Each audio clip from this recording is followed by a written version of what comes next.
favor, Reginaldo. No programa de hoje, o cara que já foi do Corpo de Bombeiros, um dos maiores oficiais da rota, Os de cima dos carros de som.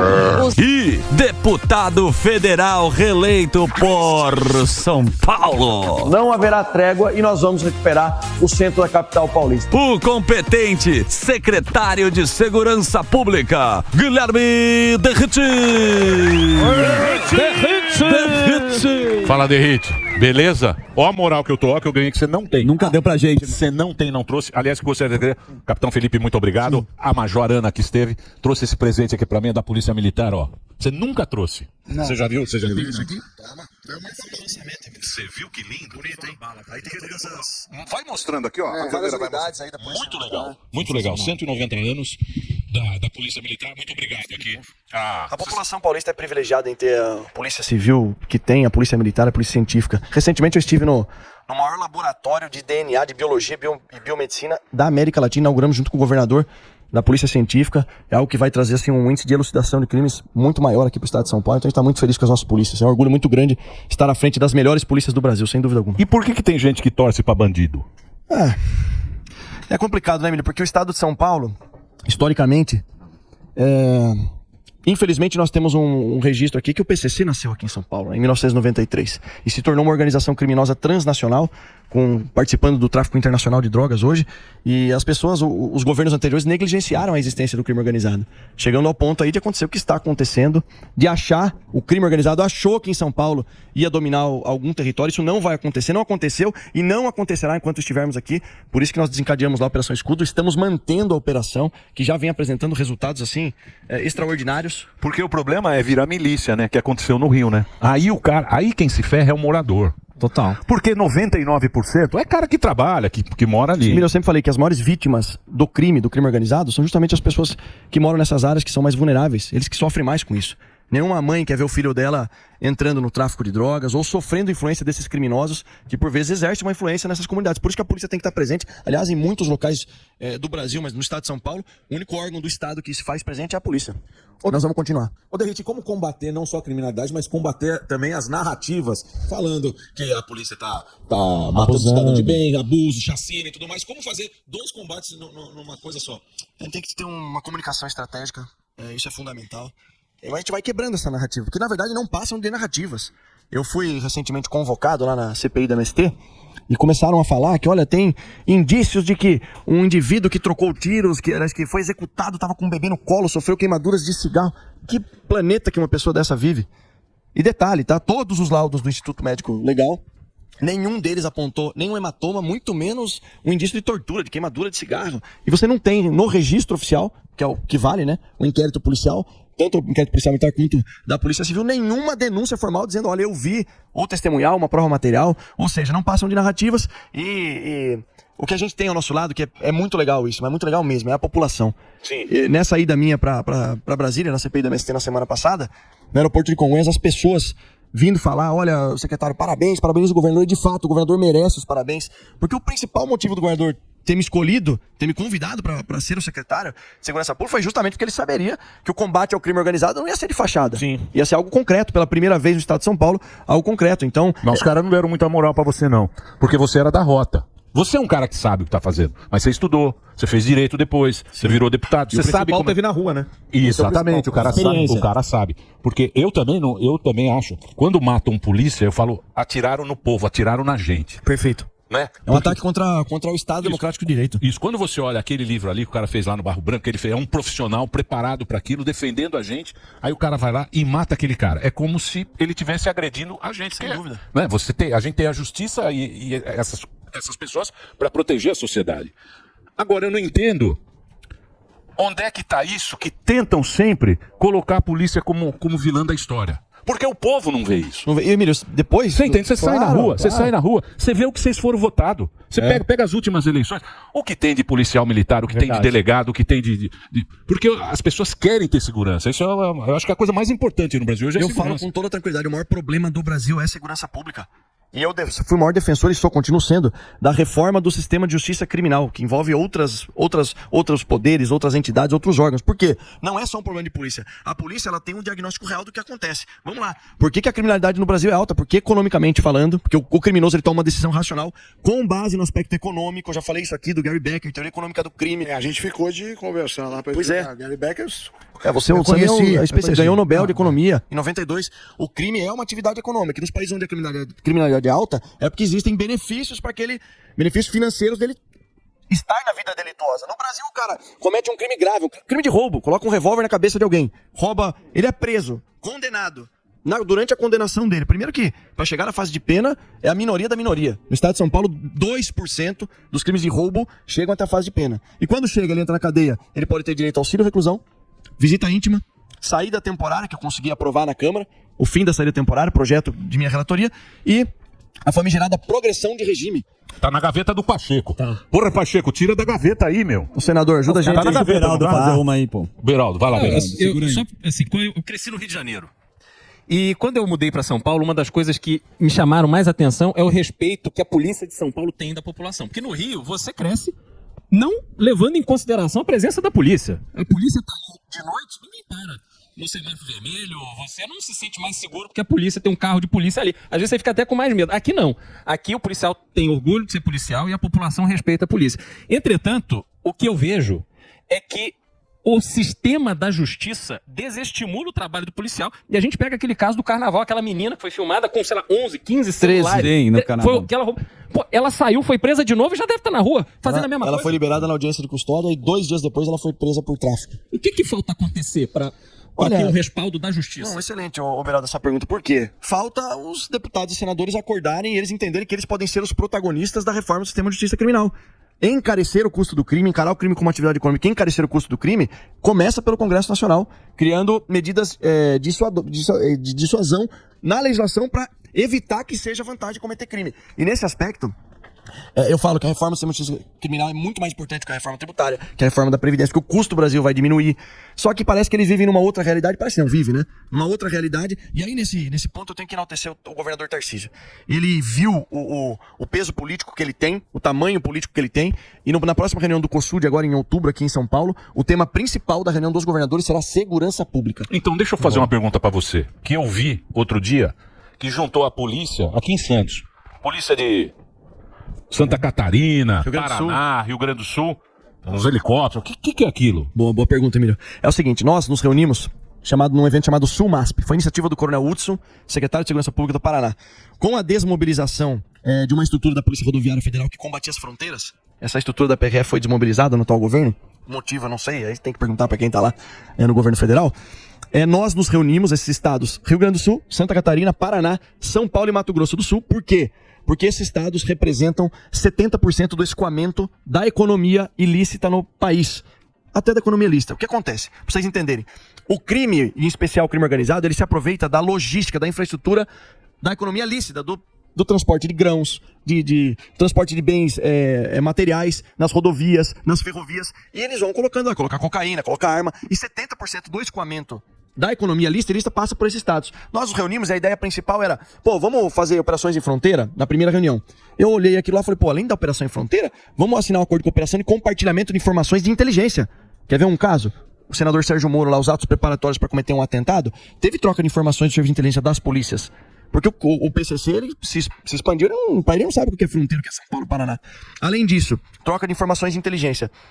Eu vislumbrei a possibilidade da gente abrir um braço político desses estados, Sul-MASP, e trazer deputados e senadores para falar, gente, a gente precisa disso aqui, muda a legislação, pelo amor de Deus. Daí, no encontro que foi em São Paulo, vieram 15 deputados federais, entre eles o Sanders, que é o presidente da Comissão de Segurança Pública e Combate ao Crime Organizado, e um senador que foi o senador Sérgio Moro. A gente entregou uma carta aberta a eles, falando, essas são as nossas prioridades. Dentre elas, o projeto engavetado lá no Senado do fim da saída temporária. Mudar a progressão de regime. É inadmissível o cara ser condenado a 8 anos, ficar 1 ano preso e já tá no regime semiaberto. Então, mas a quem interessa isso? Emílio, Porque não faz sentido. Não faz sentido você deixar um criminoso sair pra rua de novo e cometer o crime de novo. Exato. É só um maluco que fala, isso é bom. Só dando um exemplo e já perguntando também. Ontem à noite vocês prenderam a gangue das bikes, que são os caras que atacam aqui à noite em São Paulo e tudo mais. Ontem à noite. Hoje, esses caras ainda estão presos? Eles vão passar pela audiência de custódia hoje, eu tô até com a colinha aqui, ó, foram 9 presos, a gangue da pedrada e da bicicleta. Se vocês soubessem quantas bicicletas a gente aprendeu esse ano, quantos caras presos nessa operação Speed Bike da Polícia Civil, por quê? Eles se utilizam da bicicleta pra roubar os aparelhos celulares. Sim. Desses 9 presos, eles estavam num apartamento, que eles usavam como um ponto, olha o que eles faziam lá. Aparelhos celulares eles utilizavam para aplicar golpes financeiros. Além dos golpes financeiros que eles extraíam da agenda, eles também participavam da gangue da pedrada, dava aquela pedrada no vidro. Então, a nossa legislação ela é tão falha que não permite que eu coloque a cara do criminoso aí Não pode, e fale verdade. pra população. Se você foi roubado por esse cara, por favor, vem aqui. Procurador. Depor, Porque tem muita gente que nem faz BO, não é isso? Sim, tem um índice de absenteísmo. Mas foi uma importante operação da Polícia Civil, um trabalho de investigação, assim como está sendo na região da Cracolândia também. Tem surtido efeito. Cracolândia tem, desde o início do ano até aqui, várias operações deflagradas. Inclusive com o maior abastecedor de drogas preso. O nome dele era Mardel, do PCC. O apelido dele Barra Funda, foi preso lá, trabalho de investigação. Em uma das operações, nós prendemos 18. E não é que a gente prendeu no dia lá, o cara tá com uma pochete vendendo droga. 2 meses de investigação, filmagem do cara vendendo, ou seja, certeza absoluta que ele é um traficante. 18 presos. No dia seguinte, 6 liberados. Ô, Derrite, aproveitando aí. Aqui, a polícia tá? prendeu o maior, tá aqui na Veja. Só agora. Maior receptador. O maior ladrão de celular do Brasil, ele é de Guiné-Bissau. Um africano. 300 aparelhos. 312. Então, E a importância aproveitando- dessa operação, esse africano de Guiné-Bissau, ele tava com 312 aparelhos, ele tinha uma central ali na Rua Guaianazes, na Cracolândia, ele tinha vários computadores que ele realizava o desbloqueio, ele era especialista em desbloquear iPhones. Então, aproveitando isso, o que você acha do Nunes com essa história do reconhecimento facial dessa. Chama câmera inteligente que vai agora. Que é uma polêmica também. Se isso funciona, não funciona, mais de Funciona, 200 é importantíssimo. câmeras, Eu uso o câmera, é importantíssimo. A gente tem que lotear lá a região central, mas todo o estado com câmeras de monitoramento. O que nós fizemos? Nós nos aproveitamos de uma infraestrutura que já existe. Quando assumi, tinha 208 municípios com convênio com a Secretaria de Segurança Pública. O que eu fiz? Em encontros regionais, eu celebrei convênio com quase todos. 640 municípios hoje. Tem as imagens, as câmeras deles lá. Não teve R$1 de investimento até agora. Nós vamos ter 100 milhões ainda esse ano. Peguei a câmera de monitoramento deles, interliguei no meu sistema na Muralha Paulista, que é o nosso arcabouço tecnológico, que roda o Detecta, que é um sistema, um software de inteligência, e o Cortex, do governo federal. Só com essa ação, com essa gestão e os convênios de 640 municípios, a gente saiu de 90 veículos recuperados por mês para 994 veículos de roubo e furto. De janeiro até aqui, nós recuperamos 6.502 veículos, produto de roubo e furto, e capturamos 14, olha isso, cara, 14.574 procurados. É muita coisa. Aí vem a jornalista. Pô, não quero generalizar, tem muito jornalista que uma coisa. Derrite, mas desse jeito aí, vai ter que sair construindo presídio. Sabe qual foi a resposta que eu dei? Pô, nós temos o privilégio do governador ser engenheiro civil, a gente constrói, não tem problema. Deixa eu perguntar um negócio. É lógico. Deixa eu perguntar um negócio pra você, Derrite. Que eu vi lá outro dia, que é companheiro nosso, que trabalha também, que tava da menina da Globo, que tava dentro da... Então, mas aquilo é o quê? Qual é a... Então, teve muita coisa de internet. Eu acho que o trabalho do jornalista é tentar mostrar, é entrar lá. São duas coisas que a gente analisa. Qual é isso? Qual é a história desse Em primeiro lugar, os policiais estão entrando nesse território, que é um território que ocorreram vários confrontos. Os policiais estão sendo recebidos por disparos de fuzil. Eu quero saber como que a jornalista entrou com o tapete vermelho. Primeiro ponto, eu não tenho essa resposta. O segundo ponto, eles armaram, na verdade, ali. Eu não posso provar isso, mas o relato do policial que abordou essa mulher aí.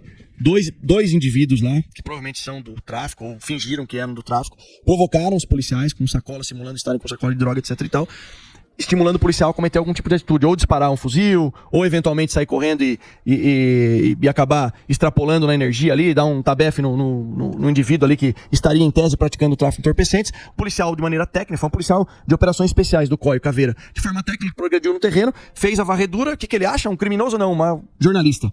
Então, no meu entender e no deles, eles tentaram armar ali uma armadilha para o policial cometer algum tipo de falha para explorar e denegrir toda a operação de combate ao crime Mas organizado. qual é a intenção Cultural. disso? Não sei, tem gente que torce pro... Então, ao em invés de cima torcer disso, pro mocinho, torce em pro cima disso, bandido. Derrite, tem um caso específico que eu gostaria, porque muita coisa não chega pra população. Acho que é no Morro de São Bento, acho que é alguma... Em Santos, um Morro rapaz de foi É o Capitão baleado. Chibiu, viu? Conhece o Capitão É que ele tá Trabalha na paisano boca, hoje tá também. paisano. Pega essas informações. Tenente Pois não, Boquinha. capitão. O rapaz foi baleado, né?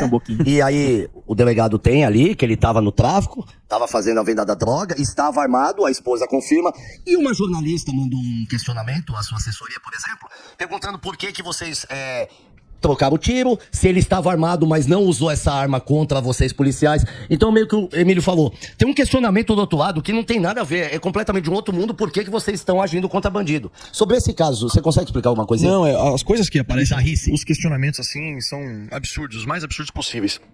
Volto a dizer, o mais importante numa recente pesquisa que nós fizemos é de que 84% da população do litoral da Baixada Santista apoia a Operação Escudo. E não é que a operação em si já era uma gestão nossa. O que aconteceu? O litoral apresentava os piores indicadores criminais em janeiro, quando nós chegamos. Diagnóstico. Qual é o local mais perigoso hoje em São Paulo? Baixada Santista, em especial Guarujá. Por quê? Percebam que todos esses crimes eles estão interligados. Tudo gira em torno da economia ilícita. Aí está o crime organizado.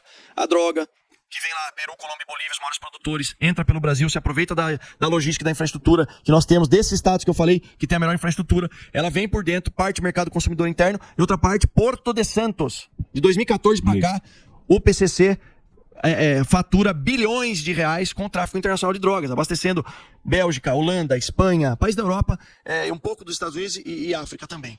Nesse contexto, Guarujá, pérola do Atlântico, há 20 anos atrás, se transformou num grande centro logístico da droga. A droga tá lá, até por questões geográficas. E o que os governos anteriores fizeram? Negligenciaram. Eu não vou mexer com isso dá problema. Dá problema é ter um local no estado onde a polícia não entra. Isso não vai acontecer aqui em São Paulo. A gente não pode permitir isso. Então, alguns questionamentos. Por que vocês não param a operação se vocês já prenderam os 4 criminosos que participaram da morte? Nós iniciamos a operação Impacto antes da Escudo, porque morreram 6 policiais na Baixada no começo do ano. O anterior ao soldado Patrick Reis, que eu lamento muito, deixo aqui consignado os meus sentimentos mais uma vez à família. O último era um sargento aposentado. Sabe o que ele estava fazendo? Vendendo fruta numa barraca na feira. Era o bico do cara. Foi executado com tiros pelas costas. Então, aí nós iniciamos um aumento do patrulhamento com tropas especiais, por exemplo, a Rota, que estava lá. E aí aconteceu esse fato lamentável, triste, da morte do soldado Patrick. Óbvio que a resposta foi dada, uma resposta dentro da legalidade, não é vingança, mas a gente tem que demonstrar, olha, que existe lá o crime organizado e nós vamos operar. Tanto é que eu tô com os números atualizados aqui, ó, 341 presos na Operação Escudo. Essa do Guarujá. Do Guarujá, sendo que 122 procurados, 800 quilos de droga. Caramba. 46 armas ilegais, tá? Apreendidas na operação. Não era arma com CPF lá. Mas eles não usavam contra os polícia, por que vocês prenderam, sabe? Exato. Policial. E aí, nesse contexto, tivemos um atentado contra o Estado. 4 criminosos no veículo, depois que a operação já estava acontecendo. 2 com fuzis, 5.56, efetuaram 7 disparos em 2 policiais em serviço. A Cabo Gomes, que está lá na Santa Casa de Santos. Cabo Najara Gomes. O soldado Uriel, que está lá na Santa Casa de Santos. Foram atingidos por disparos de fuzil, inclusive ela pelas costas. Sabe, olha como foi, preciso contar com detalhes para a população entender.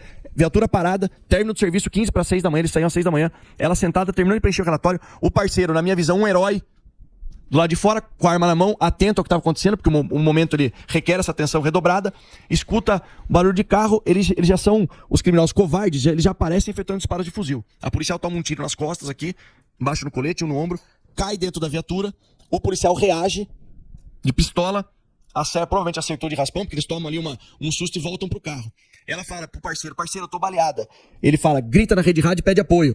Ela, ó, policial baleada, rua tal, etc e tal. Ele escuta o barulho do pneu do carro cantando e o carro voltando. É isso que a gente tá enfrentando lá no litoral. E os canalhas querem dizer que não, tinha que parar a operação. E ninguém não, pouquíssima gente na imprensa fala desse atentado contra o Estado. Aqueles policiais representam o Estado, a legalidade. O carro volta. O policial, que eu disse que era um herói, ele anda uns 5 metros de distância, se protege atrás de um poste do anteparo, justamente para surpreender os criminosos. Quando os caras descem do carro, ele de arma em punho, porque na cabeça do criminoso ele falou, agora vamos lá para finalizar. E graças a Deus é o preparo desse policial, isso não aconteceu. É isso que a gente tá enfrentando no litoral. E o Derrite, a gente tá falando do crime organizado e muitas vezes a gente já assistiu aqui, eles fecharem ruas, fecharem comércio, e a gente também presenciou lá. A gente assistiu o que aconteceu no Equador. Na tua opinião, quanto falta aqui pro Brasil? O Brasil já pode ser considerado um narco-estado ou ele tá caminhando para isso? Olha, é difícil, né, Alba, a gente mensurar assim o período de tempo, mas se a gente não tomasse essa decisão, que foi tomada acertadamente pelo governador Tarcísio, é óbvio que vocês sabem qual que é a minha opinião quando tem a decisão de enfrentar o crime organizado ou não, eu aceitei desde que eu entrei na polícia há 20 e poucos anos atrás. Agora o governador Tarcísio tem uma posição firme, de preparo, de mostrar que está do lado do Estado, da população, da polícia. Se a gente baixar a guarda nesse momento, eu digo pra vocês que o Brasil pode sim no futuro se tornar um narco-estado. Caramba, hein? Fazer um break rapidinho, a gente tá conversando com o Derrite. Ó, o Instagram dele é Guilherme Derrite, é o secretário aqui de São Paulo. E a gente tá falando com ele e a presença também do Beraldo, que tá aqui hoje, nosso companheiro aqui da Jovem Pan. É rapidinho esse break, só pra Rede Rádio, a gente continua o papo aqui. Vai lá, Reginaldinho Sumoa. Vai lá. Que história, hein, ô Derrite? Pois é. Não é? Pois não. Não, só pra fazer uma colocação, é o seguinte, eu morei quase 8 anos nos Estados Unidos e lá o policial, ele é extremamente respeitado, não só pela população, mas também pela imprensa, pelo sistema judiciário. E aí, quando você tem as câmeras nos carros e nos uniformes, aquelas imagens são até usadas em programas de televisão, é para enaltecer o policial, né? Às vezes o policial ali enfrentando uma situação onde ele tem que disparar e tal, e a população aplaude.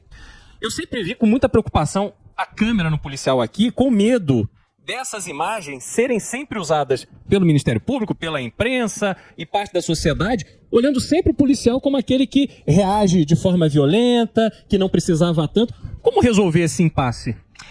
Isso a gente, no início da gestão, a gente encarou esse desafio. Existe um convênio das câmeras que foi mantido. A questão é só mudar o foco, né? O emprego da câmera. A câmera ela pode ter um emprego operacional que vai ter um benefício para o policial, para a população? Sim. É que isso nunca foi feito aqui em São Paulo. Ela é utilizada única e exclusivamente como ferramenta de fiscalização e controle. Nós queremos acoplar novas tecnologias, inclusive não só a câmera corporal. Tem 6 mil câmeras que vão ser colocadas nas viaturas. Nas novas viaturas tem uma licitação em andamento para fazer leitura de placa. Enquanto a viatura está no patrulhamento, ela vai ler as placas de veículos nas ruas, justamente para recuperar veículos roubados. A questão... Mas isso é ruim pra multar a gente, né? Mas vai servir pra isso. Tem esses caras com essas câmeras é só pra multar a gente, Derrete. Não fica sem multa, hein? Não, mas multa. Não, o nosso foco é roubo, é crime, é coibir, recuperar veículo, não é multa, não. Então, deixa eu perguntar um negócio pra você que eu tava ouvindo outro dia, acho que no programa do Datena. Datenão. Era o programa do Datena. Acho que ele tava falando que parece que vocês vão colocar 300 e poucos policiais na Paulista, é isso? A gente tá com a Operação Impacto Sul, que compreende a Avenida Paulista, aí você tem algumas regiões da Vila Olímpia ali, a Faria Lima, tem Moema, Brooklyn, Pinheiros, a gente tá com a Operação Impacto Sul aqui. Eu chegando aqui, eu me deparei com 4 viaturas aqui na Avenida Paulista. A nossa intenção é garantir a segurança da população em locais que a gente sabe que, infelizmente, tem alta incidência de criminalidade, em especial roubos e furtos de aparelhos celulares. Então, é uma estratégia da nossa gestão. A grande dificuldade nossa é o preenchimento do vazio do efetivo que a gente assumiu. Isso vai acontecer a partir de fevereiro de 2024, que tem o curso em formação já tem mais de 13 mil vagas autorizadas para concurso que o governador autorizou, entre policiais civis, militares, técnicos científicos, e aí a gente vai ter um novo batalhão na área central, uma nova companhia do BAEP, lá no Guarujá, o BAEP de Santos. Então os locais que são prioridade pra gente, Centro de São Paulo, Baixada Santista, vão ser os primeiros a receber esse aumento de efetivo, e depois serão distribuídos de forma equânime para todo o estado. E a Cracolândia? Ó, Emílio, o que eu posso falar de Cracolândia, tá? Posso falar que é o seguinte, segurança pública tá colocando uma energia monstruosa lá. Então, agora está dividido, né? A segurança faz o negócio, também entra lá o serviço social, é meio... Tem que ser ali um trabalho interagências, intersecretarias, inclusive integrado com o município. Porque, da nossa parte, olha só, na região central esse ano, mais de 4 mil criminosos presos. Na região da Cracolândia, 1.400 presos de janeiro até aqui. Destes, mais de 600 por tráfico. Para não ficar um número vazio, comparando com o ano passado, isso representa um aumento de 70% das prisões. É um número muito alto. Tô falando aí de operações que tiraram o principal abastecedor de drogas da Cracolândia. Era pra ser o carro preto, né? Não, ele era um dos. Então, o delegado teve aqui. O Dr. Arthur Dian. De que ele ficava filmando o cara lá todo dia na barraquinha, porque tudo aquilo tá... o Dr. Jair Ortiz teve aqui. Isso. Seccional Centro. Só que ele tá triste, porque ele falou, porra, e ele pede pro juiz. Não adianta nada. Ele pede, o pessoal solta. Ele tá pedindo pro juiz trabalhar junto. Não aguenta Tem como mais. fazer uma força-tarefa? Então, além da força-tarefa, a gente celebrou um acordo de cooperação com o judiciário. Vendo essa dificuldade que a gente tem de prender e o cara consegue receber benefício, nós celebramos um acordo de cooperação para acompanhamento das medidas cautelares. O que isso significa, para a população entender? O policial militar no tablet da viatura abordou lá um indivíduo de nome Beraldo, que era para estar na casa dele, são 10 horas da noite e não tá. O policial vai no tablet, notifica, vai direto pro judiciário e tem uma medida cautelar que ele não poderia estar nesse horário. Aí a gente vai escancarar e deixar claro pro Poder Judiciário, olha, ele merece uma regressão do regime dele. Preso por vadiagem. Mas isso é dessa época, não é? Você lembra? Isso é dessa época. Lógico que pegou. Tomei muito tapa no chegar e falar assim, tem carteira de trabalho? Não, preso por vadiagem. A capa, Você é do Ponte Lopes nessa época aí. A capa do livro ali me lembrou muito isso, porque é a porta de uma veraneio. Beraldo, tem pergunta? Tem pergunta aqui pro Derrite conversando com a gente. Vamos fazer uma questão voltando pro Guarujá. A gente tá aproveitando aqui o Beraldo. No Rio de Janeiro tem a história das milícias, né? Que isso aí é um problema bem antigo. Como é que funciona lá com a comunidade? Porque alguém veio aqui e falou que tava tentando denunciar quem mora lá e também tem o domínio, né, dos bandidos. Olha, foi uma surpresa muito positiva pra gente. Nessa ocorrência que os criminosos balearam a policial Cabo Gomes, eles se evadiram nesse carro, 4 indivíduos. Um deles trocou tiro com o BAEP e faleceu logo na sequência, e 3 subiram o morro. Desses 3 que subiram, um desceu o morro 2 horas depois com uma mochilinha nas costas. A população tá confiando tanto no trabalho da polícia que eles ligaram no 90 e falaram, o cara que tava no carro aqui entrou no ônibus tal. Viatura abordou, ele dentro do ônibus sentado, uma mochila no banco da frente com uma pistola 9mm, com cocaína e com uma sacola com roupa. pegamos a roupa, exatamente a roupa que ele estava vestindo no que pega no vídeo. Então, o que a gente percebe que a maior parte da população, tanto é que a aprovação da operação é de 84%, está do lado da polícia e está colaborando conosco. Agora, são eles que mais sofrem na mão dos criminosos, porque eles têm muito medo, por óbvio, né? E agora eles viram que tem uma operação constante, que não vai sair de lá, eles passaram a realizar as denúncias que a gente precisa também. Agora, secretário, quando a gente olha para a Polícia Civil e a gente tem a questão dos concursos, né? Às vezes você tem ali um investigador que salta ali na rua há 30 anos, conhece tudo de bandidagem e tal, e aí um jovem faz um concurso para delegado e se torna chefe dessa equipe, sem experiência de vida real da polícia. Não seria mais interessante você ter uma carreira onde você começa, passa por todas as etapas e vai subindo até que a sua experiência te credencia a ser um delegado, por exemplo? Tem algumas polícias no mundo que tem essa carreira única, né? Uma porta de ingresso única, e aí ele alça os patamares, enfim. Eu entendo que essa estrutura da Polícia Civil, também tem a Polícia Militar também é assim, ela fornece pro policial que é investigador, que é escrivão, que ele possa prestar o concurso e ir galgando. Mas isso acontece, eu não vejo assim como algo que seja prejudicial na Polícia Civil.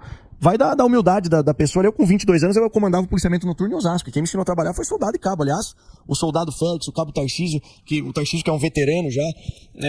Eu acho que essa estrutura que já vem aí há mais de 190 anos por causa da Polícia Militar funciona bem. Não vejo com maus olhos essa estrutura, mas para mudar eu acho que seria algo que é um risco muito grande sem saber ao certo se vai funcionar. Então é importante também dizer que nós temos 3.500 vagas para o próximo concurso da Polícia Civil, dessas 500 para delegados, 1.600 investigadores. A gente vai reforçar o trabalho brilhante que a Polícia Civil já vem fazendo. Eu falo sempre da Polícia Civil com muito entusiasmo, porque naturalmente eu conheço mais a Polícia Militar, porque minha formação é de lá, mas o trabalho que esse rapaz chamado Dr. Arthur Dias e toda a sua equipe, o nosso delegado geral vem fazendo, olha, é um trabalho espetacular. Aliás, o da Inter 6, lá o Dr. Luiz Carlos, lá de Santos, foi primordial o trabalho investigativo. Sabe como nós chegamos aos criminosos que atiraram no policial da rota? Por causa de uma nota fiscal que estava lá no ponto onde ele realizou o disparo. Uma nota fiscal no chão, serviço de inteligência. Sim. Pegou a nota fiscal, olhou, era uma lanchonete, foi até lá, câmera de monitoramento, tinha comprado um salgado. Fez todo o trajeto da lanchonete até o ponto de venda de drogas, onde ele efetuou o disparo. As câmeras de monitoramento pegaram a imagem da mulher lá com a camiseta do Santos. Foram atrás dela na comunidade e as primeiras 24 horas são fundamentais da prisão dela, aí desencadearam aí as outras pessoas. A base, Derrite, porque eu lembro, acho, naquela canequinha azul, a polícia frequentava a sala de aula, entrava, dava palestrinha, a gente ficava juntinho e tal da polícia. Não tem como voltar com aqueles programas da criança fazer parte da Polícia Militar? Não tem, o ProEd é um programa que existe, né, que atende as escolas estaduais. O nosso grande desafio, Fuzil, é efetivo, cara. Então enquanto a gente não tiver um reforço do efetivo, a gente não consegue colocar a nossa prioridade, o que é? A polícia na rua. Vocês estão vendo o aumento de policiais aí na Paulista? Em todos Dois a cada esquina. Exatamente. Mas na vila tá chegando polícia também? Olha lá ainda aí. Tá sim. O programa é assistido na vila, hein? Não é só Jardins, não. Não, imagina. Pô. Claro. Não, e assim, eu também... Estamos ligados lá na vila. Claro. E a nossa prioridade com essa contratação, autorização para 13 mil policiais, vai reforçar muito. Quer ver uma iniciativa que nós tivemos? Recontratação dos veteranos para o serviço administrativo. Tá para o governador assinar o decreto. A gente estima aí que 2 mil policiais veteranos possam ser recontratados para trabalhar na administração, e eu ponho o cara que está na administração para o patrulhamento na rua. Então isso vai ser muito bom, porque aí é efetivo na veia, não precisa esperar um ano de formação, enfim. A gente vai reforçar o policiamento em todas as áreas. Ô, Derrite, você acha que tanto a população quanto lá na Câmara dos Deputados o pessoal tá olhando melhor essa situação? Porque, por exemplo, a questão ideológica, toda hora a polícia agora é de extrema direita. Você até viralizou uma questão que você estava falando, que da policial que não teve nenhum movimento feminista para acolher a policial que foi baleada pelas costas. Né? A deputada que foi pelas costas. Você acha que a população está começando a perceber essas questões? Sem dúvida. Eu costumo dizer que é o seguinte, segurança pública não tem não defende uma ideologia, é uma pauta suprapartidária. Até porque o criminoso que aponta um revólver na cabeça de uma vítima, ele não sabe se aquela pessoa votou no Lula ou no Bolsonaro. Exatamente. Então toda a população sofre com a criminalidade. Agora tem, historicamente, alguns partidos que encaram o criminoso, são adeptos da teoria crítica e não da teoria econômica do crime. A teoria crítica, ele trata o criminoso como um coitadinho, um pobrezinho, vítima da sociedade. Não é. Ele faz uma escolha racional pela vida do crime, porque tem fatores econômicos que são positivos e não tem fatores de dissuasão que são negativos, que impedem o ingresso dele na vida do crime. Não estimulam ele a continuar na vida dele. E nesse sentido econômico, sempre que você quer estrangular, você estrangula financeiramente uma operação. E a gente vê, claro, que é super importante o efetivo da polícia nas ruas, mas também é importante o rastro do dinheiro e principalmente tentar ver os caminhos disso. A gente tem conseguido avançar nisso. Não só os lugares que lavam dinheiro, para onde está indo, quem está recebendo, porque aí você consegue desmantelar. Senão, é claro, você tira o criminoso agora, mas o crime organizado continua. Então, tem dois aspectos principais. Atacar a cadeia logística, ou seja, durante o trajeto da droga, para até chegar do Porto Santos, para vocês terem uma ideia, mais de 130 toneladas de drogas apreendidas É nesse um ano. business muito... Isso representa quanto? Um aumento de quase 50% comparado ao ano passado. Então, atacar a cadeia logística. Um segundo ponto, investigar a lavagem de dinheiro. Tem uma coisa muito emblemática dos policiais civis lá do 30º DP, do Tatuapé, que nós aprendemos recentemente 48 veículos. Até a Folha de São Paulo deu essa matéria, hein? Vai vendo. 48 veículos. Maserati, Lamborghini, Ferrari. Todo mundo suspeitava ou sabia que era utilizado pelo PCC para lavar dinheiro. Quando essa informação chegou pra gente, eu falei, Arthur, vamos pra cima. Uma outra operação, e toda essa cadeia logística do crime tá relacionada. Uma operação contra os desmanches clandestinos e as quadrilhas de roubo de veículo. Prendemos 21 criminosos na favela do Pantanal, lá na Vila Jacuí, área do 63 DP. 21 criminosos que eram apontados como os maiores receptadores e roubadores de veículos. Então, atacar a cadeia logística para evitar que a droga chegue até o destino final ou até o Porto de Santos. E um segundo ponto, investigar a lavagem de dinheiro. Esse é o caminho para combater Mas aí é esse fixar fronteira, né? financeiramente. Fronteira é difícil, né? Os caras estão dominando o Amazonas e tal. O Brasil tem muita fronteira, né, Derrite? Tem, mas o principal... É uma luta, né? Mas é uma o principal, luta. Emílio, o principal hub de escoamento da droga pra fora é o Porto de Santos. Acho que vai pra Europa. Pra Europa. E tem a parte do mercado consumidor interno, que fica, claro, mas é a Europa. E nosso investimento é tecnologia, inteligência, principalmente nas rodovias, por isso que tá com esse número de 130 toneladas de droga. Mas você acha que isso um dia vai ser a política de Estado mesmo? Que vão falar, não vamos ficar com esse negócio, cada governo é de um jeito. Aí vem um falando, não, isso é extrema-direita, não sei o que. Aí vem, os esquerdistas, os esquerdos, os comunistas. Não, são os fascistas. Não. O que a sociedade quer é isso. Você acha que vai chegar um dia que os deputados, quem faz a lei, quem tá tomando, quem é o governante, ele vai falar, não, é isso que a sociedade quer. Aí você acha que chega nesse ponto? E o que depender de mim, eu tô fazendo, mas assim, muita coisa para que isso aconteça. Por quê? Primeiro porque eu também sou político. Sou deputado federal licenciado, exercendo a função aqui de secretário. E a prova disso é a próxima reunião do COSUD, dos governadores dos estados do Sul e Sudeste, que o tema principal será a segurança pública. Eu vou lá e vou, humildemente, ministrar uma palestra lá para os governadores, falando aonde a gente tem que atacar, em especial no Congresso Nacional, para que a gente possa começar a reforma do sistema de justiça criminal. Se a gente mudar a lei lá, você cria dissuasão aqui, deixa de ser vantagem ser criminoso, porque se o cara cometer um delito, não tiver mais progressão de regime, não tiver mais saída temporária, o cara fala, agora é melhor eu arrumar um emprego, porque se eu cometer delito eu vou ficar realmente preso. Esse é o nosso desejo, nosso objetivo. E essa parte política eu também tô fomentando, e graças a Deus a gente tem um governador de São Paulo que é um cara espetacular, que entende isso, colocou a segurança pública como prioridade, em especial o combate ao crime Ele organizado. enfrentou aí os caras, né? Não enfrentou? E ele pegou umas buchas aí, né? O Tarcísio pegou lá pegou o litoral lá, que você tava lá também. Não, ele é eu suspeito de falar, porque não é porque é o meu chefe, não, eu como deputado... Não, chefe você tem que puxar, eu puxo muito o saco do meu chefe, claro. Vale a pena? Faz muitos anos. Ele não é meu chefe, o meu chefe é outro, que eu também falo muito Quando bem. encontra a O cara galera. me ensinou tudo, maravilhoso. Mas mesmo sem ele ser meu chefe, e vendo a maneira como ele encarou, porque ele pegou bucha mesmo. Pô, Litoral Norte, começo do ano, foi uma Esse negócio aí foi bucha, porque o que saiu de águas. Porque o que saiu foi tão se vingando. Isso. A polícia, como se a polícia não fosse lá e tivesse, porque eles prenderam o cara. Sim. Se ele fosse se vingar, eles matavam o cara. Exatamente. Né? O cara tá preso, Claro. o bonitão lá. Não, é bandido, tem suspeito, eles falam. Não, e o criminoso que foi preso, o atirador, ainda fez um vídeo orientado pelo advogado. Faz um vídeo, fala do Derrite, fala do Tarcísio. Tem lá o bigodinho. Teve um áudio do advogado falando, você tem que fazer um vídeo falando do Derrite pra parar com não sei o quê. Enfim, a gente não vai parar, tá? Fala bem da população, nós vamos continuar a operação dentro dos limites legais, prendendo criminosos, apreendendo drogas, armas ilegais, protegendo a população e combatendo o crime. É isso aí. O dia que o cara sair de manhã da casa dele, poder ir pro trabalho dele num transporte coletivo bacana, um negócio que ele não tenha medo, já fez metade do que o brasileiro, o Brasil melhora um pouquinho, fica bom, cara. O Brasil é um lugar bacana, tem gente muito bacana. Basta acertar essas... Eu sou otimista. Mas aí tá em você, meu amigo. Você que vai ter que resolver pra nós. Camisa 10. Nós vamos te xingar, né? Se não resolver, Tem que bater o pênalti. A gente vai fazer de tudo, trabalhando bastante, motivado. Como eu falei, o que motiva a gente é ver o brilho no olho do policial. Isso que o Beraldo falou, de ter uma polícia respeitada, uma polícia que o cara tá ali, meu, o cara tá lá, é a única profissão no mundo que o cara faz o juramento perante a bandeira nacional, que se preciso for, ele vai sacrificar a vida dele pra defender a população. Se a gente não valorizar esse cara, a gente não é ser humano. É isso aí. Dá tempo mais uma ou não? Claro. Saideira. A gente viu no Equador o narcotráfico matou um candidato a presidente. O filho do presidente da Colômbia disse que o pai financiou sua campanha a presidencial com o dinheiro do narcotráfico. O Maduro é acusado pelos Estados Unidos de ser líder de um cartel do narcotráfico. Quer dizer, o dinheiro do tráfico está dominando o ambiente político, né? Está influenciando na política. E agora aqui no Brasil estão discutindo aliviar para o usuário que, na verdade, o dinheiro do sistema do tráfico ele vem do usuário. O usuário é que compra a droga e que alimenta todo esse sistema. Qual que é a sua visão sobre isso? Eu vejo como um absurdo. Como que a gente vai falar em legal? Primeiro, que faz mal para a saúde humana. Primeiro ponto. Segundo, nós teremos reflexos extremamente danosos para a segurança pública. E no terceiro ponto, como você vai falar em legalizar para porte se você não tem meios legais de aquisição da maconha? Ou você está legalizando, pode ir lá na biqueira e comprar a droga. Isso é um absurdo. A gente espera que o Congresso Nacional não se acovarde.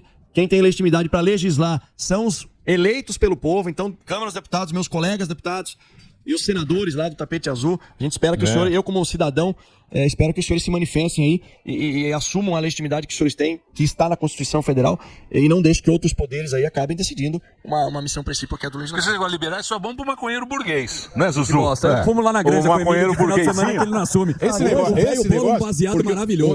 Esse é o Emilhão. O Emilhão é um puta maconheiro. Não sou não. Ele disfarça essa camisa rosa.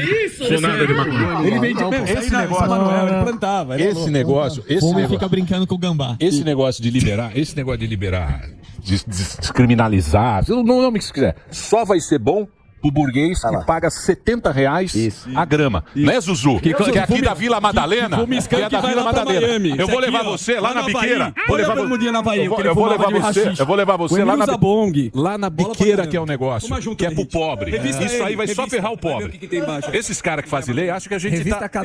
Eles acham que a gente tá na Dinamarca. Não é isso, Derrite?